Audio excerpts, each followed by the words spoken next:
Welcome to ILTV Security Brief. I'm Caleb Ben David. Each week, we focus on the latest developments and security and defense relating to Israel and the Middle East, impacting on this region and beyond. And we start with our top items of the past week. 11 years after he fell in battle in Gaza, Lieutenant Hadar Goldin's body was finally returned by Hamas after it was recovered from a tunnel in Gaza. With the return of Goldin and Lior Rudayev, the remains of 3 Israelis, Ron Givli, Dror, Meni Godard, and Thai worker Sundisak Rinthalak still remain in Gaza. Israel and the U.S. have reportedly agreed on a deal that will provide safe passage to some 200 Hamas terrorists still hiding out in tunnels underneath IDF-held areas of Rafah, and then have them deported to another country. But no nation has yet agreed to take them in.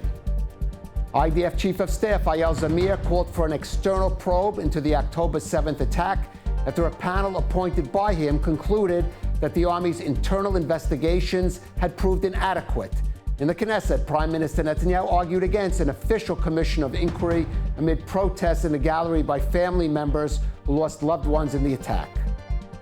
In a wave of airstrikes, the IDF takes out Hezbollah military infrastructure in South Lebanon, including rocket launchers, and 3 Hezbollah operatives, among them Samir Ali Faki, who was engaged in weapons smuggling for the terror movement.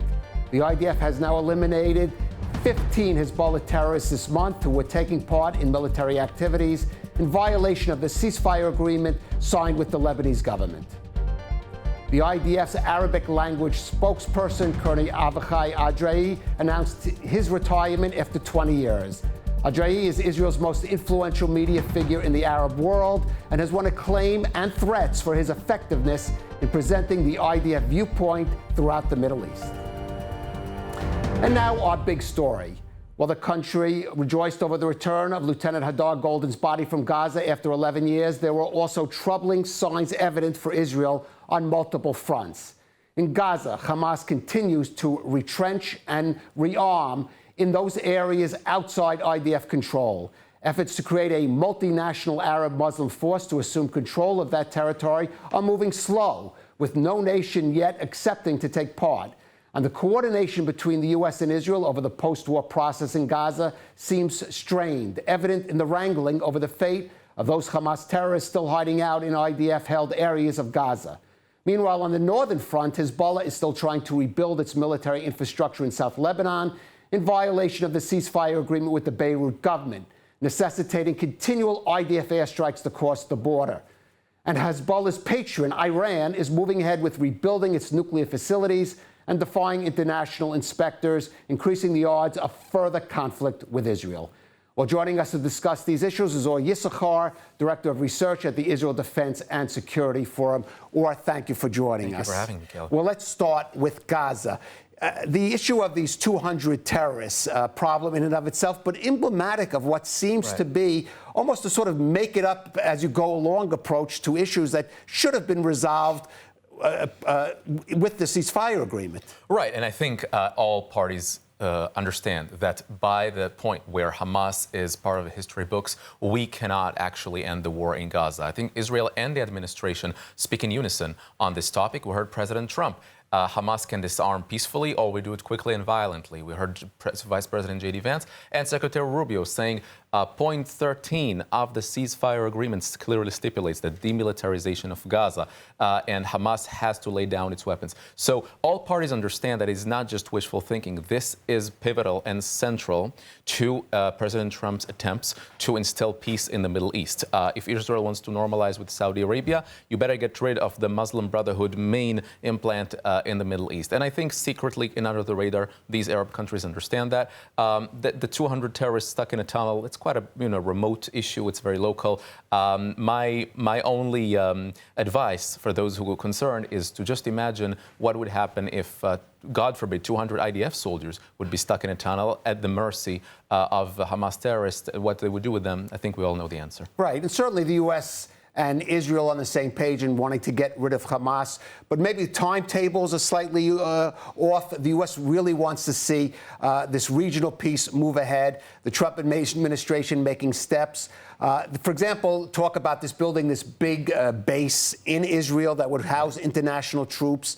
Certainly an answer to the security issues in Gaza, but is that in some ways perhaps a troubling precedent for Israel moving forward? After all, administrations change, U.S. priorities and Israel's always don't align. Well, I think we have had U.S. military personnel presence in Israel for a while now, but this really is next level. And my first concern would be to the American electorate before I'm worried about the Israeli point of view, as in I would very much look up into the average American asking themselves whether or not Americans should have boots on the ground in the Middle East. And I think the answer is no. What I think we're going forward with this is a military base like leading from behind style, where they oversee no Israel's boots efforts. U.S. boots in Gaza. We should stress no here. U.S. boots on the ground in Gaza, and that's nothing Israel ever asked for. The IDF can perfectly well handle with Hamas on its own in Gaza. And I think moving forward, we really do need to reimagine the available toolbox of solutions for Gaza. Within the Yellow Line, there have been talks on models or proofs of concept where certain cities will get sort of an autonomous state, such as Rafah or Bet Hanun or others, with the help of Abu Shabab or other militias. So by so doing, breaking the sort of the monopoly that Hamas has over the control of the Gaza Strip and avoiding a situation where the Palestinian Authority is part of the future of Gaza. So if we can actually make that proof of concept happen, the Emirates or city-states in Gaza, we can definitely implement the same model elsewhere in Judea and Samaria. You're right, timetable, time is running out, and Israel certainly has to use the next 3 years with Trump in the White House to, as fast as they can, reach the normalization with Saudi Arabia, security agreement with Syria. This is at the top of the agenda for Israel and for the administration. Right. Now, actually, since you mentioned Syria, let's move to the northern front. But let's start with Lebanon, because as dicey as things or tricky as these things may seem in Gaza, its situation more severe, certainly in Lebanon, with Hezbollah trying to retrench in South Lebanon. It seems like one can't even call it a ceasefire agreement at this point. The IDF having to strike almost daily at Hezbollah targets in South Lebanon. Absolutely, and we can see the guiding hand behind all of these attempts, as U.S. sources claim that Iran wired as much as $1 billion to Hezbollah over the past few months. So we can clearly see that Hezbollah is making a great deal of efforts to rearm, and Israel cannot accept that. Under the ceasefire agreement, we saw how Israel demanded and accepted not only that Hezbollah does not fire rockets at Israel, but that Hezbollah does not arm itself in order to prepare for the next war. And Israel has been enforcing this ceasefire agreement ever since, with much success. But we can see how Hezbollah's raison d'etre is to arm and sort of wage resistance against Israel. This is a huge problem for Israel and for Lebanon. The Lebanese government, Lebanese president, have already declared and pledged in August to disarm Hezbollah. And it seems that they could have gone to this point because of Israel's military action, because Israel was bleeding in Lebanon and fought against Hezbollah. And now the Iranian efforts in Lebanon are putting all of this in jeopardy. We heard voices in Israel and in Lebanon, the topmost ranks in government, who expressed serious interest in normalizing relations between Israel and Lebanon, something that is really unheard of. And Hezbollah's attempts to arm itself, to rearm itself, and Iran's attempt to help it do so are putting sticks in the wheels. And I do hope that the international community holds Iran accountable and Lebanon itself accountable to prevent Hezbollah from acting this way in its territory. But there are some analysts who believe that the Lebanese army simply doesn't have the capability, even if the government would have the will, and believe a wider conflict between Israel and Hamas, another round of full-out fighting, is almost inevitable. Do you share that view? Right. So I think it's interesting because in Lebanon, we increasingly see how voices point the finger at Hezbollah rather than at Israel. We not only, of course, not Shiites, who are the natural base of Hezbollah, but Christians and Druze and Sunnis who have had it with Hezbollah and Iran's attempt to militarize Lebanon. And they claim, we don't want Lebanon to be involved in those fights. I spoke to these people who analyze Lebanon. We heard them on TV. We heard how even the foreign minister of Lebanon says that Hezbollah is the main obstacle to peace. We heard the Lebanese president say, for example, every time we make one step forward, Israel comes and attacks. But then again, it's kind of starting the story halfway through. If the Lebanese government prevents Hezbollah in Iran from militarizing Lebanon, Israel would not have to attack. So this wheel sort of repeats itself, and the ultimate response is for the Lebanese government and the Lebanese people to take responsibility over the territory. The U.S. offered help, France offered help, Israel offered help. But it seems like we have a common enemy now, which is Hezbollah and Iran. And now the main question is, how will the Lebanese people and the Lebanese government take control over their own territory, get rid of Iran's infiltration attempts within Lebanon, and march forward toward normalization with Israel? I think it will be a blessing for the region. You mentioned Syria also has a common enemy with Iran, with Israel, and yet there are many in Israel who simply don't trust him, the former al-Qaeda figure. Right. Believe he's a leopard who can't change the spots. There was a meeting, almost a historic meeting, between President al-Shah and President Trump in the White House this week. But some of the things that President al-Shah has said after the meeting or perhaps don't point in a positive direction, saying no, the IDF has to withdraw from those areas of South Syria. It went in after the Assad regime fell. No demilitarization of South Syria. What are the real prospects of even security cooperation with Syria? Well, I think security cooperation is a step in the right direction, but it's a step far removed from where we are today. We know that Syria wants to normalize with Israel, not because they like Jerusalem too much, but because they understand that Jerusalem is the gateway to Washington. And we understand that Israel is interested in that as well. Syria can be the first domino stone on the way to normalizing with Saudi Arabia, a lesser country, so to speak, on the way to the great custodian of the holy places of Islam. And we see how Shara is trying to portray a more moderate figure of itself, playing basketball with the head of CENTCOM, but commander of CENTCOM. And we do see how he is, I don't know if desperately, but he is trying to plead the Trump administration. He will sign that agreement if he gets what he wants, if he can present to his people an achievement. And Israel is happy to talk about various arrangements with the Golan Heights, but I think the demands are clear. Recognize the Israeli Golan Heights, work with us to secure the Syrian Golan Heights, and protect the Druze minority in Syria. If you can do all these three things, you can. The dam is broken, and the dam will be broken on the way to full Israeli-Syrian cooperation. I wouldn't call it peace. I would call it a common sense security arrangement between these two countries, mutual recognition that's already a massive step. Right. And briefly, Iran, you've mentioned it several times. Troubling signs there, too. Iran clearly trying to rebuild its nuclear facilities. Again, is it almost inevitable that Israel will have to resort to military force with or without the U.S. to deal with the Iranian nuclear threat? Well, I think it's just proved the doctrine of peace through strength. I mean, both President Trump and Israel said over and over, if Iran does not stop nuclearizing, we will have to attack. And sure enough, at the end of those 60 days opportunity window that Trump gave them, and the 61st day, Israel attacked. And we see how the Iranians were shocked. They did not see this coming, but they are also determined to rebuild their nuclear facilities, and this cannot happen. So this also proved, on the other hand, the invalidity of the concept that we can sign a JCPOA, a nuclear agreement with Iran, like the West did in 2015. And there you have it. The agreement did not work. Last month in October, most of the clauses, what they call the sunset clauses, already expired. The deal itself will expire in 5 years, and Iran is more determined than ever to acquire nuclear weapons. So the correct formula here is to, yes, strive to diplomacy with Iran, but let's not delude ourselves that the regime will sort of give up on its nuclear ambitions. And so there has to be a muscle here that says, if you don't stop nuclearizing, we can strike again and again and again until such time that you stop threatening Israel with destruction. You cannot have nuclear weapons. And I think the big achievement from the June war, the 12-day war, is that the American electorate understands that the nuclear Iran is a threat on the United States, not just on Israel. All right, clearly challenges for Israel remain on multiple fronts there. Or Yissachar, thank you for joining us on ILTV Security Brief. Israel's war against Hamas was fought on other fronts besides Gaza. This includes the media battlefield.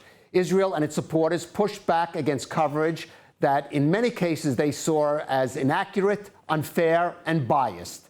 Among the worst offenders was the BBC, the UK public broadcaster with global reach.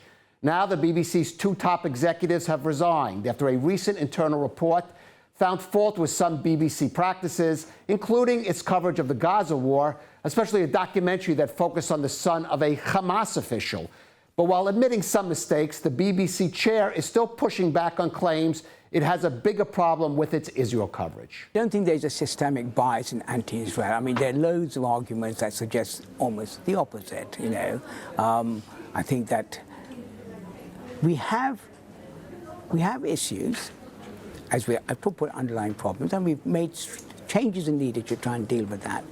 But I think, you know, it's worth talking about the scale of the BBC and how much it does and how much excellent, impartial journalism it does. And joining us for more is Fleur Hassan-Nahoum. She's a special envoy for Israel's foreign ministry, someone who frequently speaks out on behalf of Israel in these foreign media outlets, including the BBC. And Fleur, you heard there the chair of the BBC, again, refuting the claim of a bigger problem, certainly when it comes to its coverage of Israel on the BBC. I mean, even with these resignations, which were prompted, let's be honest, more by their reporting of President Trump than their reporting on Israel, if changes is really coming to the BBC. Well, I don't think so, because they seem pretty unrepentant. Tim Davie and Deborah Turnes, who left, are saying, no, we don't have a bias problem. They don't have a bias problem. They retract 2 Gaza stories every week. The problem is that they put out the Gaza story, which is a blood libel on Israel. They get the facts wrong. They won't call Hamas terrorists. They take the numbers of the Hamas so-called health ministry and use it as fact, and they regurgitate the talking points of the terrorists. And they seem completely unrepentant. And with everything that's happened, with all the stories they've had to retract, let's talk about some example. Al-Ai Hospital, where they said that Israel killed 500 people, it turned out to be a Hamas rocket, and then all of a sudden only 7 people were dead. The blood libels of starvation and famine, which now have been retracted by the UN, but who's looking at the retractions? And as you mentioned earlier, the famous documentary with the poor little boy in Gaza who turned out to be the son of the terrorist regime, Hamas's one of the ministers. They weren't even unrepentant about that. The only thing that has caused them to move is the fact that they did something to Trump. But I want to remind everybody that there's actually been a report, the Assassin report, that came out about a year ago that did a 9 million word check on the BBC and BBC Arabia, and they found it to be wholly biased. This is AI, and this is cold analysis that found them to be completely biased. What more proof do they need? Right. And let's talk about the way this actually has impact in the real world, why we're talking it on Security Brief, because coverage of things like the Al-Ahli Hospital bombing actually started protests and riots throughout Europe, governments pressuring on Israel, arms boycotts dealing with Israel, something you deal with as an envoy. So we're talking about not just changing just public opinion, but actually impacting on policy when it comes to Israel's security. Absolutely. And even worse, they don't make the connection at all that the anti-Semitism and the rise of anti-Semitism around the world, and the UK especially, is connected to their negative coveraging, peddling blood libels about the only Jewish state in the world. Never mind the fact that there's real massacres and there's real genocide and there's real starvation going on in places like Sudan. Gets very little coverage. So it's the obsession and the bias. Right. So what needs to be done? I mean, you certainly have been active in this field, but what could the Israeli government be doing more, the Jewish community be doing more to deal with these kind of issues, especially when it comes to a platform as influential as the BBC? Well, it would help if we actually had some type of strategy in this country for fighting the communications war. We don't. We don't have one central command of how to fight the communications war. You have the Foreign Ministry and you have the Prime Minister's office that hasn't had a spokesperson for a long time, only recently, and also has a National Directorate for Public Diplomacy without a head for over a year and a half. You'd think in the middle of a war, that would be important. I think what has to change, Kalev, is first of all the understanding here in Israel that this is a real war and that the answer to that real war can't be a nice to have, it's a need to have. That kind of Israeli mentality that it doesn't matter what they say about us, it's what we do on the ground, that has to change because we're living in a different world. We are in a hybrid war.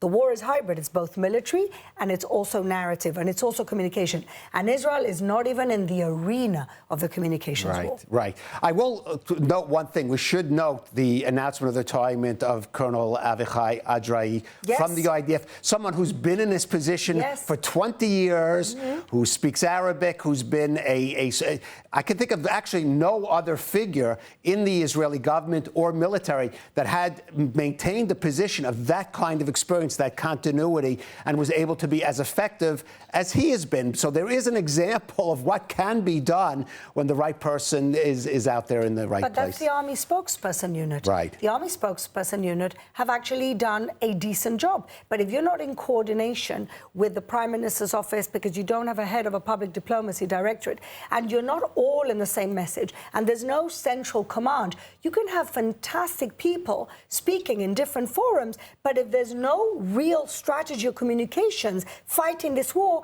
it's like all of us being soldiers shooting in a different direction. So whilst people like that have been amazing, and I will say something else, Israel's image, if we are to be accused of being this aggressive military force, do we really need a man in a uniform being the spokesperson for the country? Just these things have to be thought about, how things look and how things and how the messaging is put out and by who and in what structure.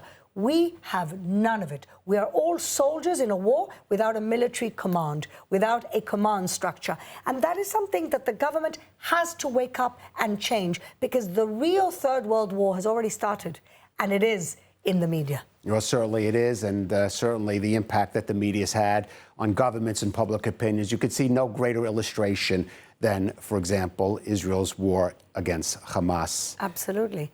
And the fact that Hamas has the sympathy of the world somehow, and not Israel, who was attacked, that is as much as an indication of the hatred of Israel, but it's also as much as an indication of the lack of strategy in Israel. All right, Fleur, Hassan-Nahoum, thank you for joining us on Security Brief.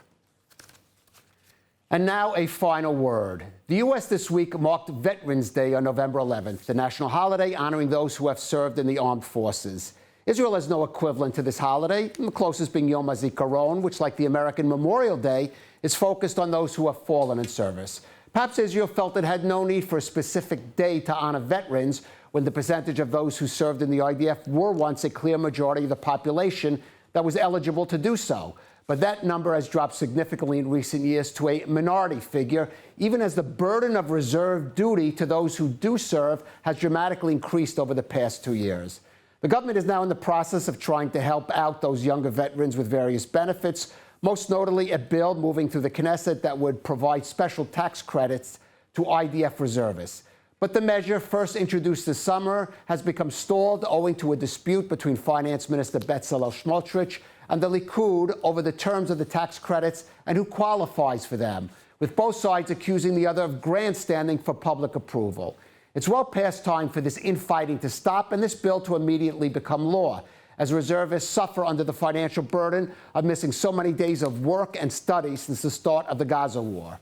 But of course, it is the height of hypocrisy for Smotrich and the rest of the government to claim sympathy for reservists, while at the same time they advance a new version of the Haredi enlistment bill that in actuality would strip away most of the real incentives to reduce the deferments given to the ultra-Orthodox sector.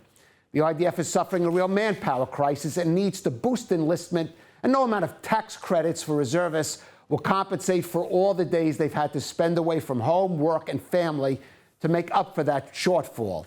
Now, the U.S. treatment of its veterans is certainly not without faults, but on America's Veterans Day, I do think of my late father, David Mandel, who after his service during World War II greatly benefited by the GI Bill of Rights that helped pay for his education, for the mortgage on his first home, and even the cost of my own education. Perhaps Israel doesn't need a Veterans Day or even a GI Bill of Rights, but it does need the government to respect the sacrifices of those who both serve and served, in giving them the benefits they deserve and penalizing those who fail to heed the call to duty. Thank you for joining us on ILTV Security Brief.